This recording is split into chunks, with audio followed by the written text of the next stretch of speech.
There is a truth that very few people dare to admit. It is not that life turns its back on us, but many times, we quietly turn away before it has a chance to open. That moment often arrives very silently. There is no thunder, no clear sign. It is just an ordinary morning, light gently falling through the window, a cup of coffee slowly growing cold on the table, and in your mind appears a familiar thought. Maybe it is not the right time yet. You are standing in front of something that once made your heart stir. A new opportunity, an invitation, a relationship that could change the way you see the world. You have thought about it for a long time. You know it matters. You know that if you step through, life will no longer be the same. And because of that, you stop. No one forces you to give up. No one says you are not good enough. You may even comfort yourself with reasons that sound very reasonable. Not ready yet. Need more time. Circumstances do not allow it, but deep inside, something very different is happening. A slight tightening in the chest, a restless feeling you cannot quite name, as if something inside you is whispering that moving forward is dangerous. And you listen, not because you are weak, but because that voice is more familiar than you realize. Many people live their entire lives in that state. They see doors, but always stand at a safe distance. They dream of a different version of themselves, but only dare to think about it at night, when everything is quiet enough that no one can hear. During the day, they return to old habits, old choices, old loops, not because they do not want to change, but because something inside them fears change more than anything else. That fear does not always have a clear shape. It is not always the fear of failure. Sometimes it is the fear of success, the fear of being seen, the fear of being expected to deliver, the fear of carrying a bigger version of yourself. Some people fear entering a relationship because they once trusted and were abandoned. Some people fear shining because they were once shamed for stepping out of the crowd. Those memories are no longer clear like a complete story, but the feeling remains intact, resting somewhere very deep. You may not remember the first time you learned to shrink yourself, but your body remembers. It remembers the feeling of rejection. It remembers the judging eyes. It remembers the moment when staying silent, pulling back, or not trying anymore felt much safer than continuing. And so, over the years, you become skilled at protecting yourself. You learn how to delay. You learn how to doubt yourself. You learn how to leave before things become too real. From the outside, your life may look perfectly fine. You have a job. You have social connections. You have days that pass quietly. But sometimes, in very private moments, you feel as if you are living below your own potential, as if some part of you has been forgotten, softly knocking from the other side of a door you have never truly opened. You feel it when you see others daring to live fully with their choices, when you hear a story that makes your heart sink because it feels so familiar, when you realize that once again, you said no to something you deeply wanted. The most painful thing is not failure, but the feeling of knowing that you did not give yourself a fair chance, not because you lacked ability, but because you did not feel safe enough to trust that you could handle whatever waited on the other side of that door. And so, you stay, not exactly happy, but familiar enough to avoid facing the old fear. There are nights when you lie still for a long time, thinking about the paths you did not take, not with intense regret, but with a quiet sadness. You wonder how different your life might be if that day you had taken one more step, but the next morning, you continue as before. Because change, even when it carries hope, always comes with risk, and some part of you decided very early on that the risk was not worth it. This story is not here to blame you, because the part that held you back once had its reasons. It was born in moments when you needed protection the most, when you were too young to understand that pain would pass, when you believed that shrinking yourself was the only way to be safe. The problem is not that this part exists, but that it is still controlling your life even when you are no longer in the old situation. And perhaps, right here, the real story begins. Not by forcing yourself to be stronger, more disciplined, or more positive, but by stopping long enough to ask, what inside me has made me stop so many times? Not to judge, but to listen.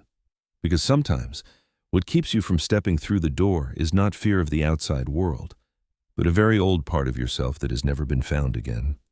That very old part does not appear in a clear form. It does not stand in front of you and call itself by name. It lives in small reactions, in the way you hesitate before sending an email you have not dared to send, in the unusual fatigue that appears when you have to make an important decision, in the brief tension each time someone looks at you a little too long. It does not speak in words, but it controls the rhythm inside you, like an undercurrent quietly deciding the direction of the boat, no matter how calm the surface of the water may seem. People often believe that they live by consciousness, that what they think, what they want, what they set as goals is what guides their life. But in reality, that conscious part is only the top layer. Beneath it lies a vast archive of memories, emotions, things that were never spoken, never allowed to fully exist. There are sadnesses you cannot remember when they began. There are fears you cannot explain. You only know that each time you get close to something important, your body reacts as if it is facing danger. It is at this deep level that self-sabotage begins to form, not as a bad intention, but as a survival strategy. When you once went through moments where moving forward led to pain, criticism, abandonment, or being made to feel small, your mind learned very quickly. It recorded that safety lies in not going too far. And then, each time you stand before a new opportunity, even when circumstances have changed, even when you have grown so much, that old system still activates, without asking you, without needing the permission of reason. You may call it intuition, a gut feeling, a sense that something is not right, but very often, it is simply memory putting on new clothes, an old feeling attached to a new situation, and because you cannot see its origin, you believe it is the truth. You believe you are not good enough, not ready enough, not worthy enough. You believe it naturally, as if it has always been a part of who you are. The hardest part is not the fear itself, but how well that fear hides. It rarely says that it is afraid. Instead, it says wait a little longer. It says this is not perfect yet. It says there is something more important to do, and you listen, because those reasons sound reasonable. Even intelligent, you do not feel like you are running away. You only feel like you are being careful. Over time, that carefulness becomes a habit. You begin to build a life around avoiding emotional risks. You choose familiar paths, roles that do not require you to reveal too much. You learn how to control your image, so no one can hurt you the way they once did. And in that process, another part of you slowly grows silent, the part that was once curious, once willing to try, once believed that the world could open up if you stepped forward. From time to time, that part still speaks. It appears in very private moments. When you hear an old song and suddenly feel your throat tighten, when you see someone living true to what they believe and your heart sinks without knowing why, that is not jealousy. It is the memory of the person you could have become if you had not learned to shrink yourself so early. The conflict begins here. One side of you longs to expand, to step out, to live more fully. The other side only wants to keep everything under control because it once paid a very high price for trusting. These two parts exist together, but they do not speak to each other. And when they collide, the result is often paralysis. You do not move forward, but you are not truly satisfied staying where you are. You are stuck in between, wondering why everything feels so difficult, while others seem to walk so lightly. What few people realize is that self-sabotage is not your enemy. It is a part of you. Formed in moments when you needed it the most, it once helped you survive. It helped keep you from breaking apart. But the problem is that it does not know you have grown up. It does not know that you now have more resources, more choices, and far greater capacity to endure than you did before. It is still reacting as if you are living in the past. And so, each time you come close to something that could change your life, that old system pulls you back, not to ruin you, but to keep you safe in the only way it knows.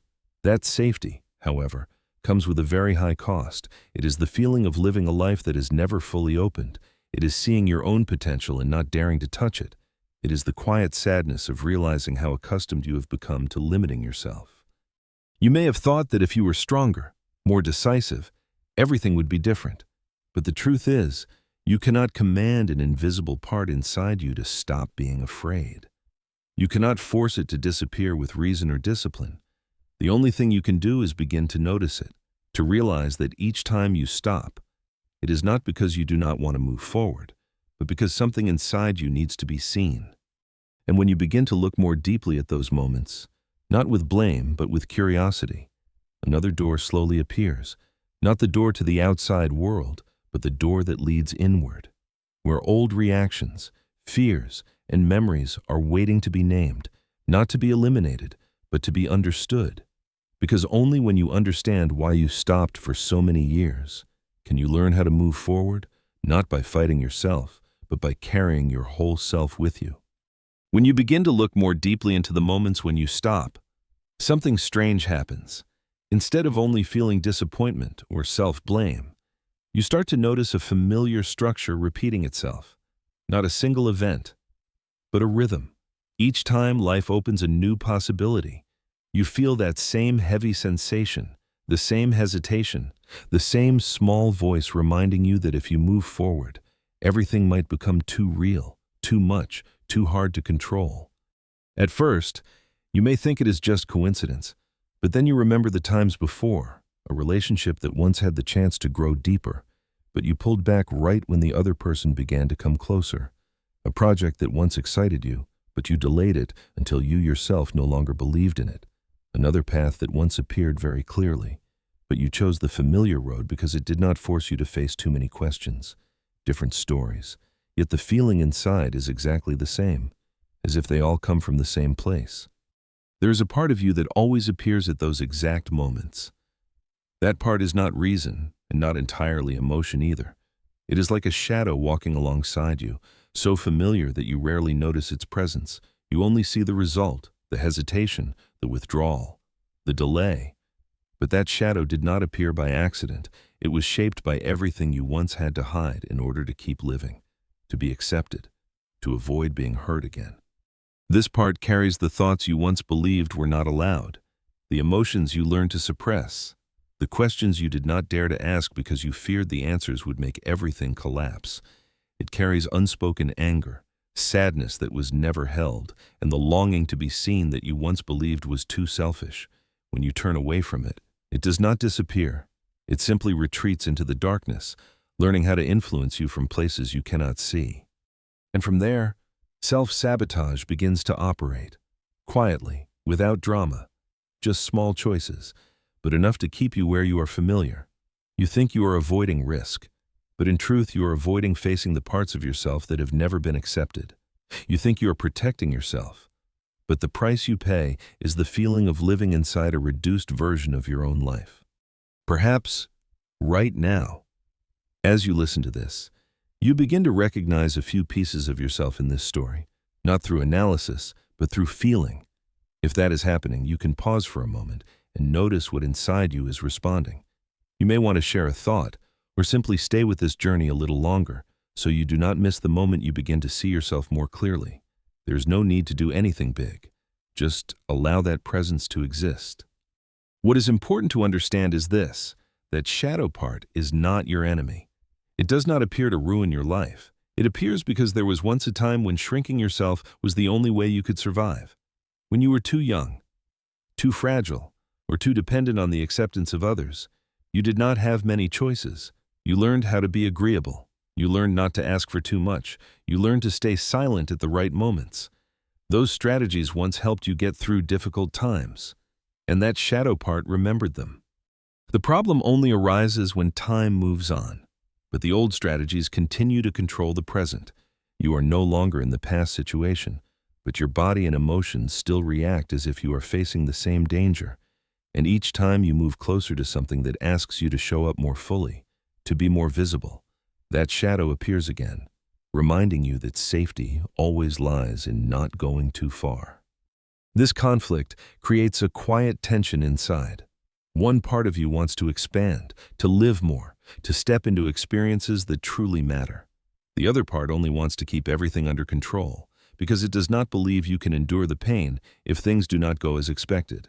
When these two parts are not listened to in the right way, you feel as if you're being pulled in opposite directions. And in that pulling, you often choose to stand still. Standing still feels like the least painful option. At least it is familiar. At least you know you will not be surprised. But standing still for too long has its own cost. That cost is the feeling of losing connection with yourself. Each day passes. You still do what needs to be done. You still fulfill your roles. But deep inside, there is an emptiness you cannot quite name. You are not exactly sad, but you are not truly alive either. And perhaps, for the first time, you begin to understand that the problem is not a lack of motivation or discipline. The problem is that there is a part of you that has never been invited into the conversation, a part that has been pushed aside for so long that it only knows how to speak by pulling you back whenever you try to move forward. If you continue to ignore it, the cycle will continue, only changing the setting, the faces, the reasons. But if you begin to recognize its presence, not to eliminate it, but to listen, something else slowly becomes possible. Not an instant change, but a small opening in the old wall, a space just wide enough for light to enter, and from that opening, a deeper question begins to form. If this shadow part is trying to protect you, what is it protecting you from? And what might happen if this time you're safe enough to turn back and look directly at it? That question does not sound like a challenge, but like a gentle knock from within. If this shadow part is trying to protect you, then what is it protecting you from? And more importantly, what once happened that made it believe stepping into the light was too dangerous? When you allow yourself to stay with that question long enough, without rushing to find an answer, memory begins to shift, not as clear scenes, but as scattered sensations. A time you were laughed at for speaking what you believed, a moment you were ignored when you needed to be heard, a look of disappointment that taught you love was conditional. Those experiences may have happened a very long time ago. You may have been too young to understand what was happening, but your body understood. It learned that revealing yourself could lead to pain, and so, a mechanism formed, not through logic, but through reflex. Each time there is a risk of being seen too much, judged, or hurt. That shadow part appears, pulling you back, slowing everything down, making you doubt, hesitate, or withdraw completely. Over time, those reflexes connect with each other, forming invisible knots in the mind. They are not single memories, but clusters of intertwined emotions, thoughts, and beliefs.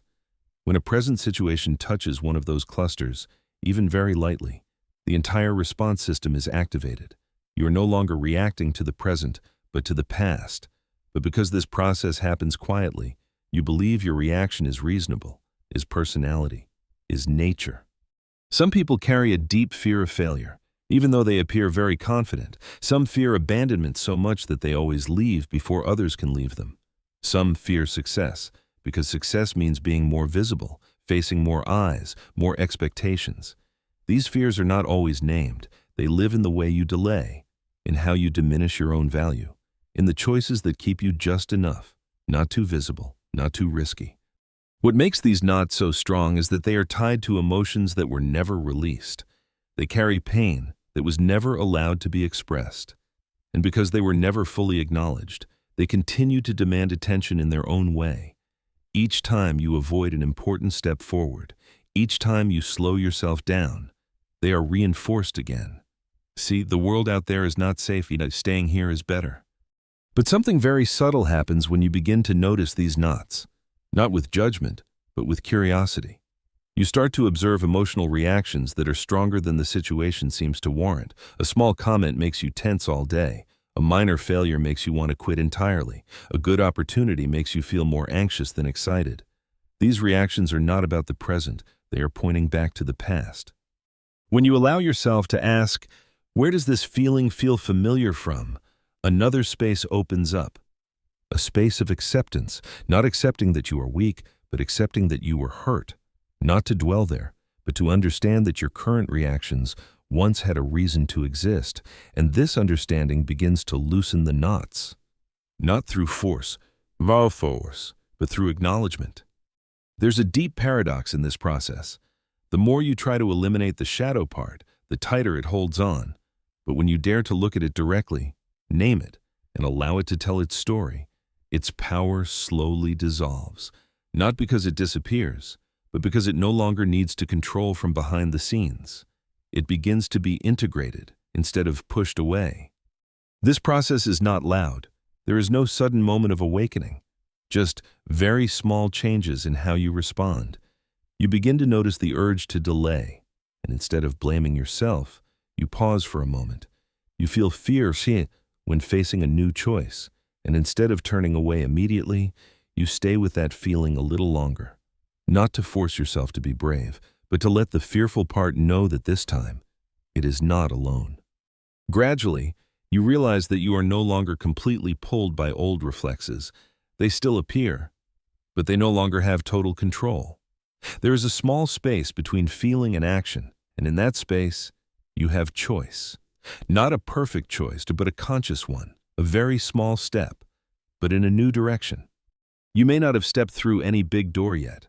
The outer life may not have changed much, but inside, an important shift has already taken place. You no longer see the shadow part as a saboteur, but as a part that needs companionship. And when you are no longer divided within, the energy once spent fighting yourself begins to be released. It is right here that another question begins to form, deeper and quieter. If these knots can be seen and loosened, if the shadow part can be brought into the light without destroying you, then what might happen when you begin to live without being led by old fear? Not recklessly, but more fully. Not becoming someone else, but coming closer to the person you lost along the way to growing up. And that question, once it has been asked, does not disappear easily. When that question has stayed within you long enough, something subtle begins to change. Not the circumstances, not the people around you, but the way you stand in front of yourself. You are no longer rushing to find the right answer, nor trying to force yourself to become different immediately. Instead, you begin to notice very small moments, where self-sabotage once appeared as a familiar reflex, and this time, you do not turn away. You stay. You stay with the discomfort of facing a choice.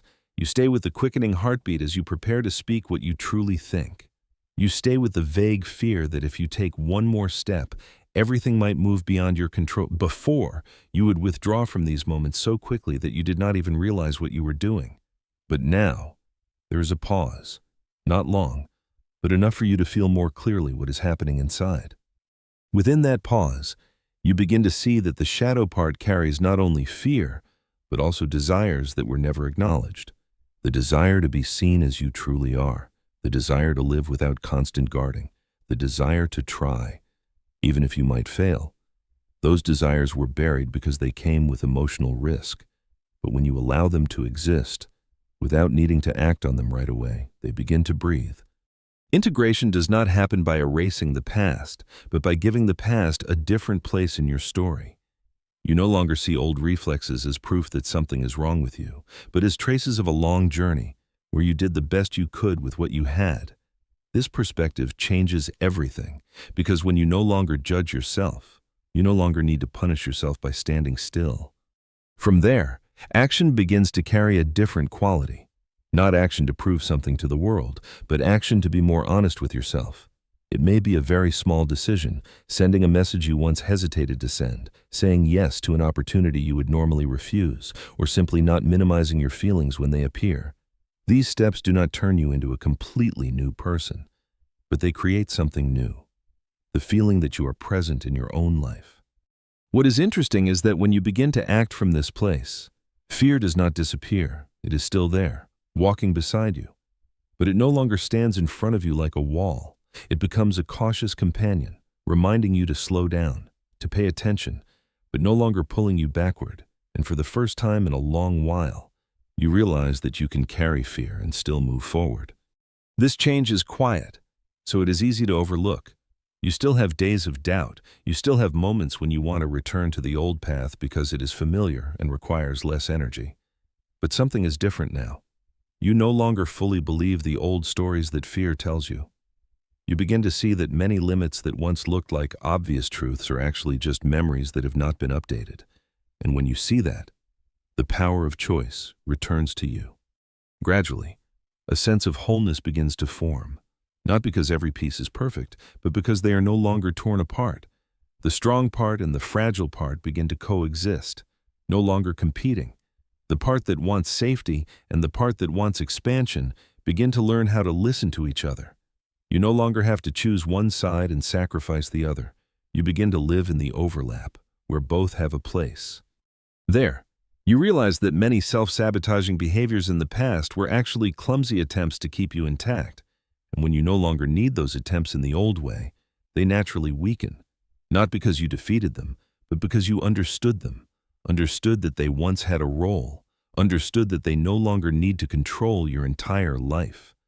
Outside, others may not notice this change. You may still be in the same job, the same city, the same familiar habits, but inside, a very real shift has taken place. You no longer feel like a bystander in your own life. You begin to sense a new current, slow but steady, carrying you toward choices that align more closely with the person you are becoming. And when you look back at the doors that once made you stop in the past, you no longer feel intense regret. Instead, there is a gentleness. You understand why you could not step through at the time, and in that understanding, a new trust begins to grow, that if another door appears, you may not turn away immediately. You may stand there a little longer. Breathe. Listen to both fear and desire, and know that this time, you are not alone when you make the choice. When that new trust begins to grow, you realize something important. Life is no longer asking you to become a person without fear. It is only inviting you to become more honest with what is happening inside you. And from that honesty, a different rhythm of living takes shape. You no longer rush forward to escape fear, and you no longer stand still hoping it will disappear. You step forward, slowly, but with intention, carrying your whole self with you. You begin to see that many decisions in the past were not truly wrong. They were simply made from a version of you that did not yet have enough inner safety. That version did everything it could to protect you. But now, as you are able to look back, to listen, and to support yourself, the role of guidance slowly shifts, not through a grand ritual, but through very ordinary moments. A moment when you speak what you think without apologizing for its existence. A moment when you stay with an uncomfortable feeling instead of rushing to shut it down. A moment when you allow yourself to try, even without certainty. In those moments, you touch a new inner resource, not loud confidence, but a sense of being grounded within. You no longer need everything to be certain before you act. You understand that certainty only comes after you have walked part of the path, and you begin to accept not knowing as a natural part of living. This changes how you see challenges. They are no longer threats to your worth, but informative experiences that help you understand yourself more deeply. Along with that, the way you see failure also begins to shift. Failure is no longer proof that you were wrong to step forward. It becomes feedback, living data about what fits and what does not. When you no longer tie your self-worth to outcomes, self-sabotage loses many of its reasons to exist because it once relied on the belief that a bad outcome would destroy you.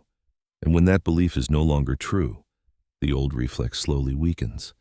Another subtle change is taking place. You begin to allow yourself to create, not in a grand artistic sense, but in a deeper one. You allow yourself to try different ways of living, different ways of responding. You write down thoughts that were once suppressed. You pay attention to dreams, repeating images, emotions that arise without warning. Not to analyze them to exhaustion, but to listen to another language of yourself, a language that does not speak through reason, but through images, symbols, sensations. When you allow this language to be heard, you begin to see yourself as larger than the old stories. You are no longer trapped in a single role, a single understanding of who you are. You are someone who once felt afraid, and also someone who is learning to move forward. These two are not in conflict. They exist side by side, creating depth within you. And that depth brings a very different feeling, the feeling of living fully, not by eliminating the difficult parts, but by giving them their rightful place.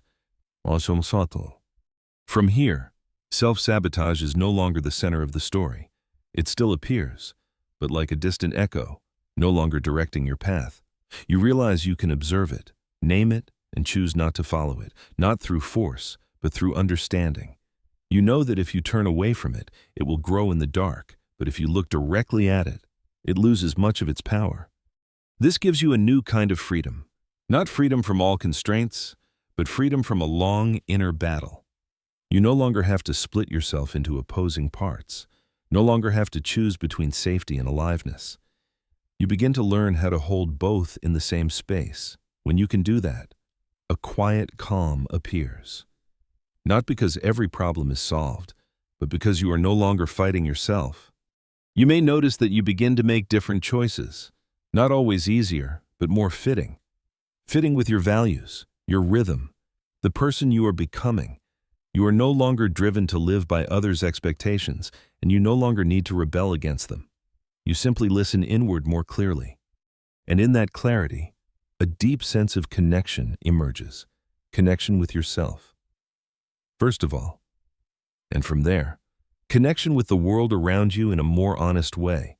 You no longer show up as a version edited for safety, but as a whole human being, with both fragility and strength. This changes the quality of your relationships, your work, and the way you are present in each moment. You begin to see that this journey is not a destination, but a way of living. Each day, you have the chance to return to presence, to inner honesty, and each time you do, you strengthen a new path, a path guided not by old fear, but by understanding and trust that are slowly being built. And as you walk far enough on that path, you begin to feel that what you once searched for outside, the feeling of being allowed to be yourself, has always been here, waiting for you to come back. At some point, you no longer feel like you are working on yourself. There is no more straining to fix, to heal, to become a better version in someone else's eyes. Everything becomes quieter. You wake up in the morning and realize you no longer have to negotiate with the world the moment you open your eyes. You do not need to prove that you deserve to be here. You do not need to rush to answer invisible questions about your worth. This freedom does not come from having overcome every fear. It comes from fear no longer holding the center position. It still exists, like a very distant background sound, but you no longer revolve your life around it. You allow yourself to be present without editing, without shrinking to fit any mold, and for the first time, you feel a very real lightness in not having to ask permission to be yourself. The gaze of others, once so heavy that it shaped nearly every choice you made, begins to lose its power. Not because you become cold or indifferent, but because you no longer place it above your inner voice. You still listen, you still care, but you no longer let external judgment decide your inner value. You understand that every gaze carries the story of the one who looks, and no gaze can fully define who you are. A strange kind of peace appears when you no longer have to constantly defend yourself. You stop preparing explanations for who you are, what you choose, how you live. You allow your life to have empty spaces, unclear phases, without seeing them as failure. You understand that not every question needs an immediate answer. Some questions only need to be carried, so they can open on their own when the time is right. You begin to live more slowly, but not stagnantly. Slow in the sense that you are present in very small moments, feeling the afternoon light fall on the wall, hearing your own footsteps on a familiar path, noticing your breath becoming deeper, steadier. Things once considered ordinary now become anchors, not because life has become smaller, but because you have grown wide enough to hold it. In that openness, you look back on your journey with a gentleness you have never known before. You no longer blame yourself for the times you stopped, the opportunities you missed, the doors you did not open. You see clearly that every turning away carried a reason, a fear, a part of you were trying to protect, and you know that without those stretches of road, you could not be standing here with the understanding you have now. The feeling of rebirth does not arrive as a dramatic reversal. It comes like a fresh morning after a long rain. No cheering, just lighter air. You feel that you are living in the same world, but with a different inner life. You are no longer split between the outer self and the inner self. Those two parts have found a way to walk together, no longer fighting for control. You realize that peace is not a state without storms, but the ability to stay with yourself even when storms appear. You no longer run away, and you no longer fight. You listen, you adjust, and you keep walking. There are still days of fatigue, of doubt, but no longer despair, because you know you are no longer abandoned from within. The greatest freedom is not being able to do everything, but no longer being controlled by old fears. No longer living to satisfy invisible expectations, no longer shrinking to fit a safe image. You allow yourself to live at your true rhythm, even when that means being different, even when that means not being fully understood, and you are at peace with that. When you step into this world from this place, your presence carries a different quality. Not loud, not showy, but steady. You no longer need to prove that you have healed, changed, or grown. You only need to be present, and that presence itself becomes a quiet statement that you have returned to yourself. In the end, you come to understand something very simple yet profound. Life does not ask you to become a person without darkness. It only invites you to bring the light of awareness into every dark corner you once feared to look at. And when you do that, not through force, but through gentleness, you no longer need to sabotage yourself, because you have stopped abandoning yourself. And that is the moment you are truly born again, in peace, freedom, and wholeness.